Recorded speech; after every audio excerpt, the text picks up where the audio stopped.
이것을 너희에게 이름은 너희로 내 안에서 평안을 누리게 하려 함이라. 세상에서는 너희가 환난을 당하나 담대하라. 내가 세상을 이기었노라. 주님께서 가르치신 이 말씀, 우리들에게 이르신 이 말씀의 의미를 오늘 우리들이 함께 들으며 깨닫고 마음의 평안을 누리며 세상을 살아갈 때 두려움에 사로잡히지 아니하고 담대하여 하나님 살아계시고 하나님께서 나를 도우심을 하나님을 알지 못하는 이들에게 우리가 보이는 삶이 되게 하옵소서. 아멘. 이 시간도 성령께서 우리를 도우시기를 간절히 원하오며 예수님의 이름으로 기도하옵나이다. 아멘.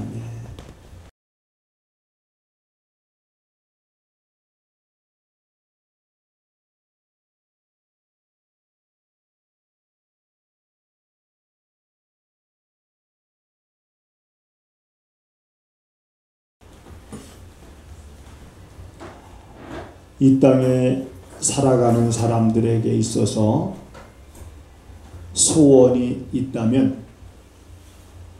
아마 한 가지 공통적인 게 있을 겁니다. 행복하게 살기를 원하는 것. 그렇죠? 모든 사람들이 행복하기를 원합니다. 나는 여러분들의 삶이 지금도 행복하고 앞으로도 행복할 것이고 주님 오시는 그날까지 행복하게 살다가 우리가 주님 앞에 설 수 있는 그러한 여러분들이 되시기를 바랍니다. 많은 사람들이 행복하기를 원하는데 행복하지 않아요. 왜 그럴까요? 많은 사람들이 새해를 맞으면 복 많이 받으세요. 우리 이런 인사를 나누는데 벌써 2022년도 6월 달이 다 됐습니다. 6개월을 이제 우리 5개월을 보내면서 자, 내가 받은 어떤 복이 있습니까? 아마도 우리가 알 수는 없고 때로는 셀 수도 없겠지만은 틀림없이 내가 하나님께로부터 받은 복이 있음에도 알지 못하는 경우도 있고 그 다음에 그 복이 무엇인지 알고 감사하며 살아가는 사람들도 틀림없이 있을 것입니다.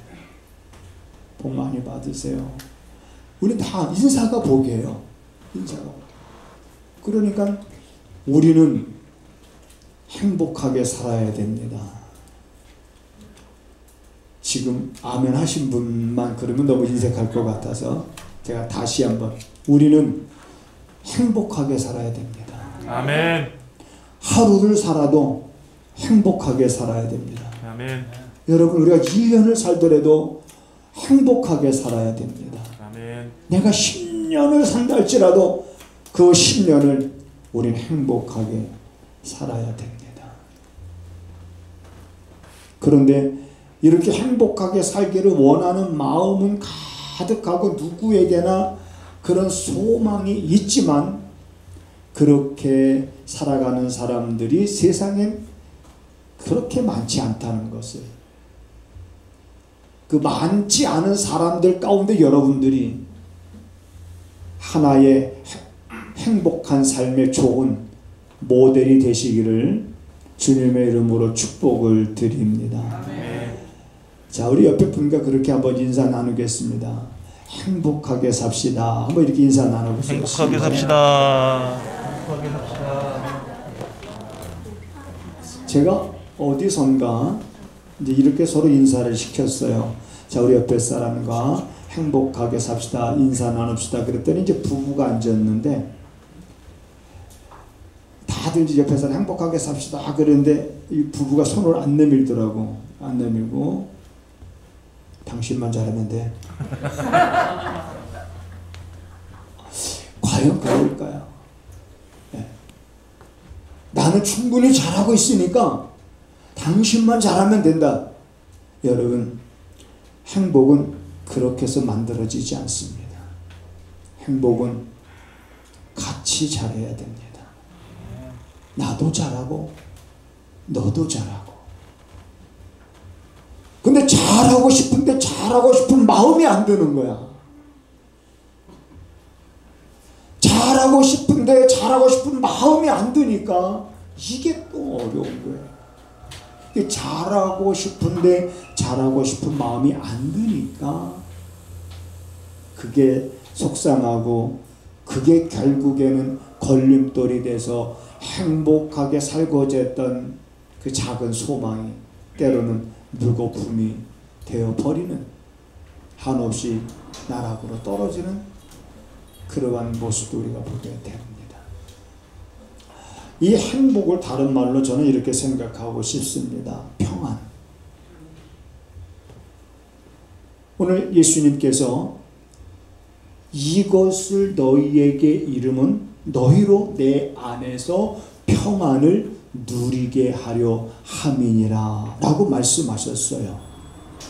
그렇다면 우리는 여기서 예수님께서 이것이라는 것이 뭔지를 분명히 알면 되는 겁니다.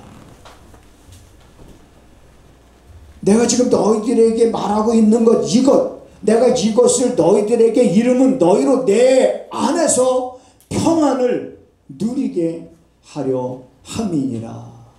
너희가 세상에서 환난을 당하나 담대하라. 내가 세상을 이겼노라. 이 말씀을 다시 한번 우리가 생각해 보면, 내가 너희들에게 이름은 너희로 내 안에서 평안을 누리게 하려 함이니라 라는 이 평안은 어떤 평안이냐? 환난 가운데서도 누릴 수 있는 평안입니다. 아멘. 때로는 삶의 시련과 고난이 나를 힘들게 하고 내 입에서 때로는 신음소리를 내게 할 정도로 나를 힘들게 하지만, 그러나 그 영혼의 깊은 데서는 주님께서 말씀하신 이 평안이 우리 안에 있기 때문에 넘어지지 아니하고 견딜 수 있고 버틸 수 있고, 이러한 평안을 여러분 우리에게 말씀하고 계시는 이 말씀 속에서 우리는 듣기만 하는 것이 아니라 그것이 뭔지를 분명히 알고자 하는 그러한 마음을 가지고, 이것이라는 게 도대체 무엇을 말하는 걸까? 이것을 내가 너희에게 이르노니. 그래서 이것이라는 것은 이제 33절 이전 구절들을 말하는 거예요. 자, 예수님께서 계속해서 지금 제자들에게 말씀하시면서 제자들에게 이런 질문을 던지기도 합니다. 이제는 너희가 믿느냐? 이제는 너희가 믿느냐? 예수님께서 제자들에게 이제는 너희가 믿느냐라고 말했을 때 무엇을 이젠 비로소 제자들이 믿는지, 그것이 뭔지, 이것을이라는 것은 바로 그것인 거예요. 그걸 너희가 믿느냐. 자, 그 말은 사실 이제 요한복음 16장 28절에 한 절 말씀으로 설명할 수가 있습니다. 제가 여러 번 우리 성도님들한테 했던 말, 설명했던 말, 선포했던 그런 말씀, 다시 한번 여러분 우리가 그 말씀을 보는데, 16장 28절에 보면 예수님의 제자들에게 그렇게 말씀하시는 거예요. 내가 아버지께로서 나와서 세상에 왔고, 그리고 내가 다시 세상을 떠나 아버지께로 가노라. 너희가 이것을 이제 믿느냐? 이제 제자들한테 이렇게 말하는 거예요. 그리고 이것은 뭐냐? 이것을 너희들에게 이르는 것은 너희로 하여금 평안을 누리게 하려 함이니라. 그러면 내가 아버지께로부터 나와서 세상에 왔고 세상을 떠나 아버지께로 가노라, 이 말씀이 어떤 말씀이길래 이 말씀이 나로 하여금 환난 가운데서도 그 환난을 두려워하지 않냐고 평안을 누리는 그런 삶을 살아갈 수 있게 하는가 라는 거지. 우리는 세상을 살아가면서 여러분, 세상이 점점 우리들의 생각이 안전한 곳이 아니다라는 생각이 이제 많이 듭니다. 그렇죠? 아, 우리가 살고 있는 이 세상이 안전한 곳이 아니구나. 한치의 앞도 내다볼 수 없는 우리 연약한 인간들이지요.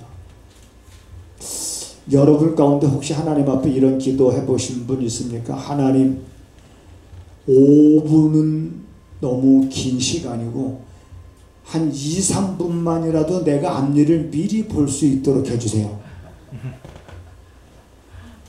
야, 그러면 때는 볼 거 아니에요, 그죠? 아니, 5분까지는 아니래도 아니 그냥 한 2, 3분만이라도 2, 3분 전에 이제 무슨 일이 일어날 것을 내가 미리 알 수만 있다 그러면은 정말 때도 벌지 않겠어요?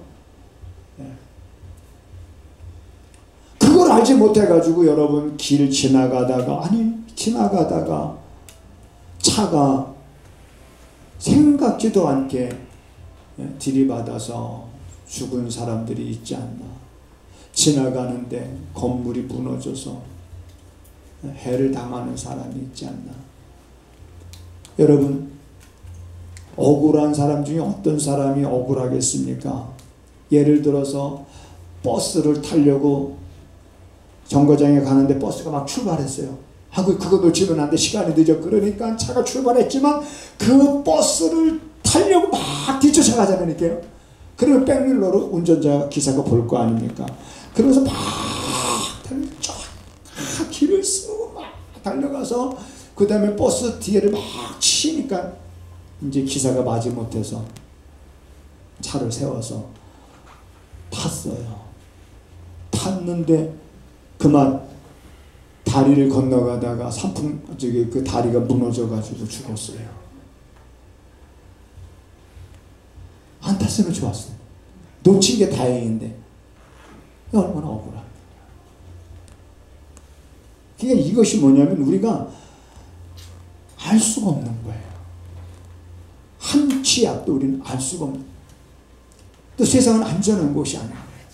그러니까 우리가 이러한 세상에서 어떻게 하면은 우리가 환난 가운데서도 평안을 누리는 삶을 살아갈 수 있는지 지금 예수님께서 제자들에게 그것을 바라고 있는 거예요. 그걸 말하면서 이제는 너희가 믿느냐라고 예수님이 물으시는 겁니다.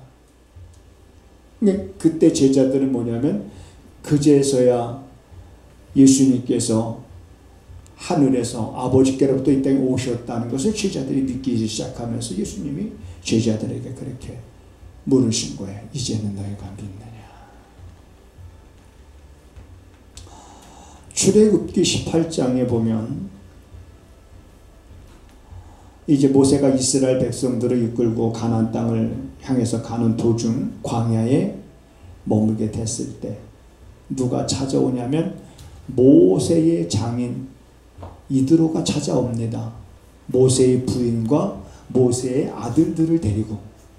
그러니까 모세는 40세에 이제 애굽에서 피신을 해서 광야에서 40년을 사는 동안에 결혼하고 자녀를 낳죠. 그런데 80세에 하나님의 부름을 받음으로 이제 자녀와 아들을 거기 냅두고 이제 하나님의 말씀대로 이스라엘 백성들을 애굽에서 이끌어내어서 이제 가나안 땅을 향하여 가는 도중에 광야에 이르렀을 때 이드로가 모세의 부인과 그리고 그 자녀를 데리고 모세한테 갔습니다. 그리고 모세가 장인이 온 것을 보고 극진히 환대를 하죠. 그러면서 이제 그 장인에게 우리가 어떻게 광야에까지 오게 됐는지를 소상하게 하나님이 우리에게 행하신 일들을 소상하게 이야기합니다. 모세가. 그래서 그 이야기를 듣고 났을 때 그 장인 이드로가 대답한 말이 뭐냐면, 내가 이제야 알았도다. 뭘? 모든 신들 가운데에 하나님이 크신 분이라는 걸. 할렐루야. 모세의 말을 듣고 있던 장인 이드로가 내가 이제야 알았다. 그래, 정말 그 하나님은 모든 신들보다 정말 크신 하나님이시로구나. 신들 중에 최고의 신이시로구나. 이드로가 이런 고백을 하는 거예요. 그러니까 제자들도 이제는 너희가 믿느냐라고 예수님이 묻는 건데, 제자들이 이제야, 제자들도 그걸 믿는 거예요. 그리고 그 이루신 말씀이 오늘 우리에게까지 이렇게 증거되어지고 있는 겁니다. 그러면 예수님께서 제자들에게 이루셨던 말씀이 그거예요. 내가 아버지께로부터 나와서 세상에 왔다. 내가 아버지께로부터 나왔다. 그래서 세상에 왔다. 그리고 다시 내가 세상을 떠나 자 아버지께로 가노라. 자, 이 말씀인데, 여러분, 우리가 이것이 구약이고 이것이 신약이고, 요 한 구절 안에 구약과 신약이 다 들어있는 거예요. 이 한 구절 안에. 만약에 예수님께서 내가 아버지께로부터 나와서 세상에 왔고 세상을 떠나서 다시 아버지께로 가노라라고 하는 이러한 사건이 없었다라고 하면, 우리들은 여전히 본질상 진노의 자녀의 신분에서 벗어나지 못하고 너희는 본래 죄의 종이더니 라고 하는 죄에서 해방되지 못한 죄의 종로로 타면서 살 수밖에 없는 그런 인생인 거예요. 그런데 그게 바뀐 거예요. 어떻게 바뀌었습니까? 자, 내가 아버지께로부터 나왔다는 것은 아버지가 나를 보내셨다라는 말이잖아요. 그래서 요한복음에서는 예수님이 아버지가 나를 보내셨느니라, 이 말을 무려 56번 정도 하십니다. 친히 아버지가 나를 보내셨느니라. 아버지가 나를 보내셨느니라. 아버지가 나를 보내신 이 사실을 자 예수님이 사람들에게 믿게 하게 하기 위해서 행하신 이적이, 그게 어떤 이적이었나요? 이거 알만한데, 이거 지훈이 알만한데, 죽은 나사로를 살린 사건입니다. 나사로가 무덤에 있었잖아요. 그래서 죽은 나사로를 무덤에 이제 장사 지내고, 그리고 돌로 입구를 막았습니다. 예수님이 그 돌을 옮겨 놓으라고 그랬어요.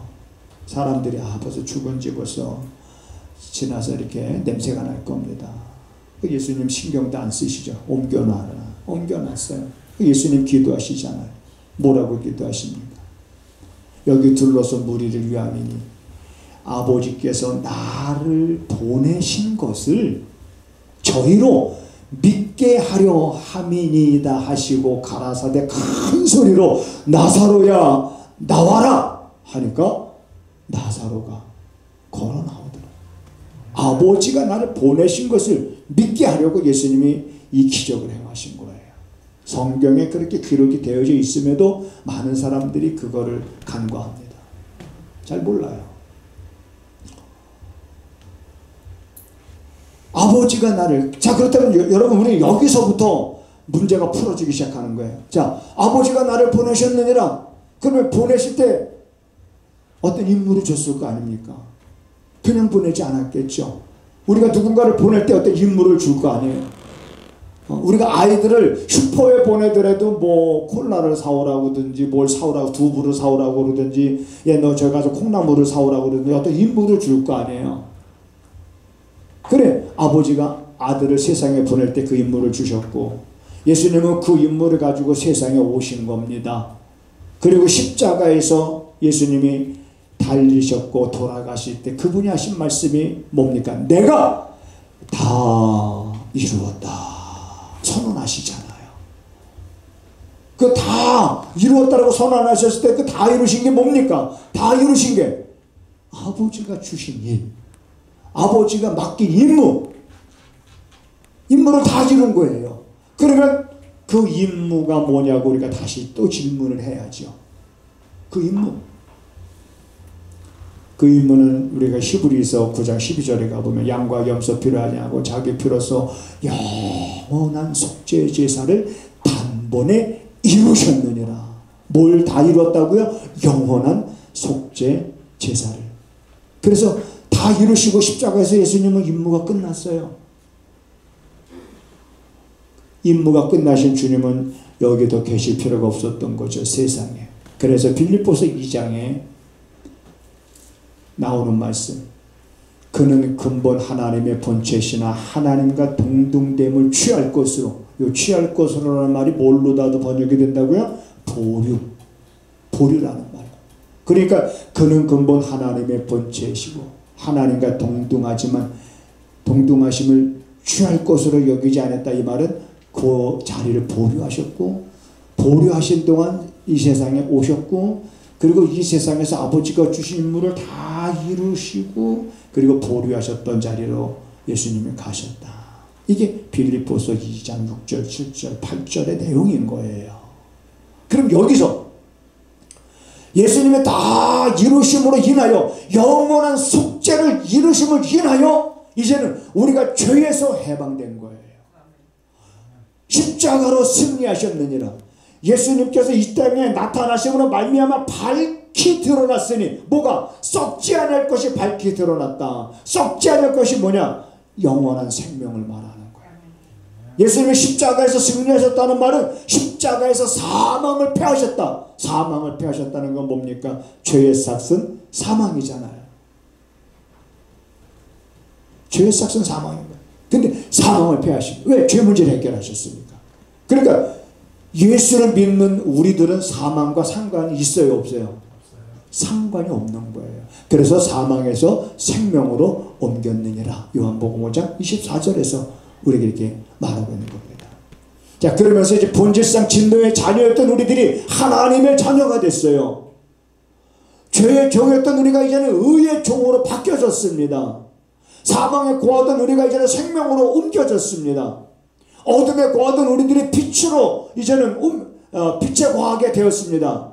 세상의 권세를 잡은 자, 거짓의 아비에게 속했던 우리가 누구에게 속한 자가 되는? 예수에게 속한 자가 됐단 말이에요. 그래서 예수님이 내가 이것을 너에게 이루면 너희는 내 안에서, 비로소 우리가 그분이 이루신 은혜로 인해서 그분 안에 거하게 되었고, 그분 안에서만 누릴 수 있는 것이 바로 뭐냐? 평안인 거예요. 그 평안은 세상이 우리에게 주는 게 아닙니다. 그 평안은 우리가 돈이 있다고 있는 평안이 아닌 거예요. 권력이 있다고 누릴 수 있는 평안이 아닌 거예요. 그 평안은 예수 안에서 누릴 수 있는 평안인 줄 믿으시기 바랍니다. 그래서 내가 이것을 너에게 이루면 너희는 내 안에서 평안을 누리게 하려 함이니라. 그렇다면 그 평안은 뭐냐면, 그런 평안이 어떻게 우리 안에 오냐면, 모든 것이 다 주님의 것이로구나. 모든 것이 다 주님의 은혜로구나. 우리가 그렇게 찬양을 드리는 것처럼 보세요. 본래 너희들은 죄에 속했던 자이고 죄의 종로로 됐던 자이고 본질상 진노의 자녀였고, 너희는 본래 죄의 종이었더니 이제는 주님께서 우리의 죄값을 지불하시고 우리를 사셨단 말이에요. 그러니까 이제는 우리 몸은 우리의 것이 아니라 주님의 것이니 이제는 너희의 몸으로 하나님께 영광을 돌리라 말씀하시잖아요. 그러니까 우리의 삶에 이제는 근본적인 우리들의 생각이 바꿔지기 시작한 거예요. 그동안 내가 나의 삶의 방향이 목표가 어떤 소유에 대한 것에서 이제는 아니에요. 존재로 바뀌는 거예요. 전에는 내가 소유함으로 인해서 기쁨을 얻었어요. 그래서 소유함으로 기쁨을 얻었기 때문에 자꾸 무언가를 소유하려고 합니다. 그리고 점점 더 큰 걸 소유하려고 합니다. 그래서 소유할 때 약간 기쁨을 누릴 수 있지만 그 기쁨이 오래가지 못한다는 거 우리는 압니다. 이것이 아니라 비로소 내가 내가 왜 살아가야 되는지, 내가 존재하는 의미를 깨닫게 되어지면서 존재의 의미를 알게 되어지면서 우리들은 행복하게 되고 평안을 누리게 되는 거예요. 내가 존재하는 의미가 뭐냐? 이제는 소유가 아닌 거예요. 내가 존재하는 의미는 이제는 나를 죄에서 구원하신 그분의 영광을 위하여 내가 살아갈 존재로 존재하는 거예요. 그러니까는 고난이 오면 고난 속에서도 그분의 영광을 위하여, 환난이 오면 환난 속에서도 그분의 영광을 위하여, 환난이 두렵지, 죽음이 두렵지 않은 거예요. 예. 통나무 속에다 집어넣고 톱으로 썰어서 사람을 죽였어요. 예수 믿는 사람들을 그렇게 죽였어요. 그게 두렵지 않은 거예요. 내가 이제야 알았다. 하나님께서 모든 신들보다 크다는 걸, 이걸 고백했던 이드로나, 그 다음에 예수님께서 제자들에게 너희가 이제는 믿느냐라고 말했을 때 제자들이 그제서야 그것을 믿었던 제자들의 믿음이나, 오늘 이 동일한 말씀을 듣는 우리들은 동일한 고백, 나도 비로소 이제야 이 사실을 내가 마음으로 믿고 입으로 시인하는 자가 되었다면 그 안에 무엇이 생기냐면 여러분, 담대함이 생깁니다. 담대함이 여러분 증거가 되는 줄 믿으시기 바랍니다. 담대함, 내 안에 어려움이 오고 환난이 오고 핍박이 와도 담대함, 주만 바라보게 되고, 주 안에 있는 나에게 딴 근심이 있을 수 있으랴. 전날에 한숨이 편하여 내 노래가 되었네. 너 근심 걱정하지 말아라. 주 너를 지키리. 주님께서 이제는 우리를 죄에서 구원하는 걸로 끝난 것이 아니라 이제는 죄에서 구원하시고 세상을 살아가는 동안 내가 너를 지키고 내가 너를 보호하고 내가 너와 함께 하겠다고 주님이 말씀하셨으니 우리가 담대하지 않을 이유가 없는 거예요. 그러니까 무슨 일을 만나든지 낭망하지 말고 기도하는 겁니다. 그래서 예수님은 또한 우리에게 너희가 기도하되 낭망하지 말아라, 이렇게 우리에게 비유로 가르쳐 주신 말씀도 있는 걸 우리가 알게 됩니다. 이제 여러분, 두려움에는 평안이 없습니다. 근심과 평안은 같이 거할 수가 없어요. 두려움과 평안은 같은 곳에 있을 수가 없습니다. 두려움이 있으면 같이 거하는 건 뭐예요? 불안과 근심과 걱정과 염려입니다. 그러나 평안이 있는 곳에는 여러분 근심과 걱정이 없습니다. 그래서 주님은 우리에게 이렇게 말씀하신 거예요. 이제 너희가 누려라. 평안을 누리라는 거예요. 너희가 평안이 아니요, 이제는 안다면 그거를 누리라. 이 말씀을 마음에 담고, 주님, 오늘 이 말씀대로 내가 무슨 일을 만나든 어떤 형편과 상황에 처하든 이러한 평안을 누리는 삶이 되게 하소서. 간절히 그 마음을 갖고 그 마음을 하나님께로 향하고 나가면서 삶의 모든 것 여러분이 어깨에 짐을 지고 가지 마시고 주님께 맡기고 여러분은 기도하세요. 아멘. 부르짖으세요. 아멘. 응답될 때까지 부르짖으세요. 간구하세요. 아이가 여러분 배가 고프면 점잖게 우나요? 아이가? 어떻게 웁니까? 아이가? 지우라, 깊은 잠에 들었어요. 지금 아이가 울 때 어떻게 울어?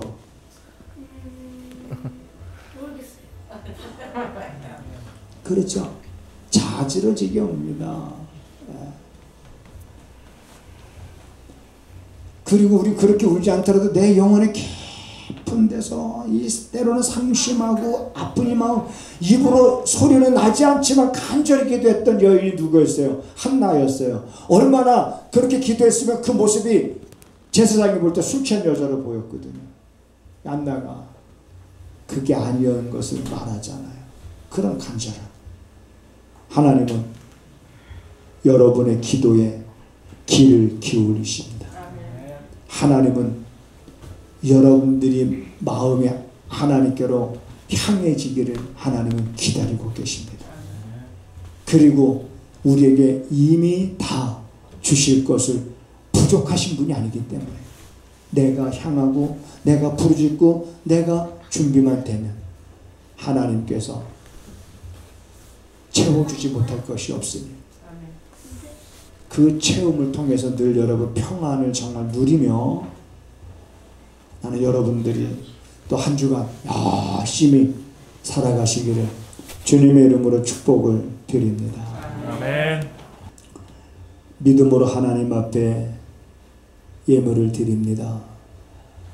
감사함을 담아서 드렸고 우리의 소원을 담아서 드렸고 하나님의 것을 구별하여 하나님 앞에 드렸으니 드림에 대한 이것이 아무것도 아닌 것이 아님을 성도들이 경험하고 체험하고 그래서 우리가 때로는 세상을 살아가면서 물질 때문에 어려움 당할 때도 있지만 그 어려움 당할 때조차도 하나님의 주시는 평안을 잃어버리지 않는 성도들의 삶이 되게 하시고 삶의 어려움조차도 또한 복의 통로로 만들어갈 수 있는 성도들이 되게 하여 주시옵소서. 지금은 우리 구주 예수 그리스도의 은혜와 우리 아버지 하나님의 무한하신 사랑하심과 성령의 감화 감동 역사 위로 교통하심이 오늘 주님의 말씀을 들으며 이제는 평안을 누리라는 이 말씀대로 사랑하는 성도들이 세상에서 평안을 누리기에 부족함이 없으며 그 모습 속에서 그리스도의 향기를 드러내는 성도들의 삶이 저들이 머무는 자리에서 저들이 손으로 하는 일터 위에서 또한 저들이 발걸음이 멈추는 그곳에서 드러나게 하여 주시옵기만을 예수님의 이름으로 간절히 축복하옵나이다. 아멘.